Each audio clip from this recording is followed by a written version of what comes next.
It took some convincing, but I finally got my parents to allow me to stay with Maggie and Dr. Mac for the long holiday weekend. It's not like we were doing anything as a family anyway. My parents both have to work at the hospital all weekend, and my little sister and brother are spending time with our cousins in New Jersey. That's where I was supposed to go, too. But it's Dr. Mac's turn on the weekend emergency rotation, and we are short-staffed at Dr. Mac's place. My parents really understand what that means for a hospital, even one where most of the patients have 4 legs. My parents work with humans. I work with animals. We all do at Dr. Mac's place. Dr. Mac is Dr. J.J. Mackenzie, the veterinarian owner of the animal clinic. Dr. Gabe is our other vet. Then there is a whole gang of us, the vet volunteers, who help in every way we can. There's Maggie Mackenzie and Zoe Hopkins, Dr. Mac's granddaughters, who also happen to live with her. And there's David Hutchison and Brenna Lake, the twins Josh and Jules Darrow, and me, Sunita Patel. Unfortunately, not many of us are available this weekend.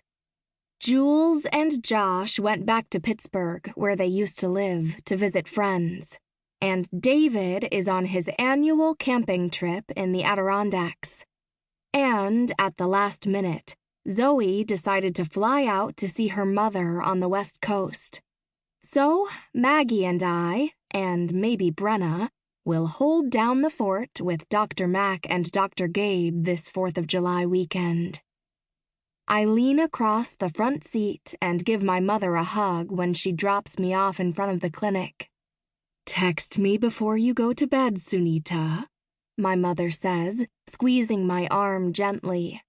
"And your father and I will do the same. Let's all check in both nights." "I will," I say.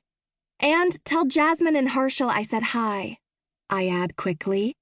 I will miss my brother and sister, but mostly I'm just excited about my weekend with Maggie. I know we're going to have a great time. Plus, I have some good news to share with her. I scoot across the seat and pull my sleeping bag and backpack with me. Maggie is at the car door as I open it. "Hi, Dr. Patel. Thanks for loaning us, Sunita," she says, grabbing my sleeping bag from me. "You girls have fun. I hope the clinic is fairly calm this weekend." My mother smiles at Maggie. "We don't have well patient appointments, but you never know what might happen when you're on call. Gran is already preparing for the fireworks freakouts," Maggie says, trying to balance the rolled sleeping bag on her head. "Fireworks freakouts?" my mother asks.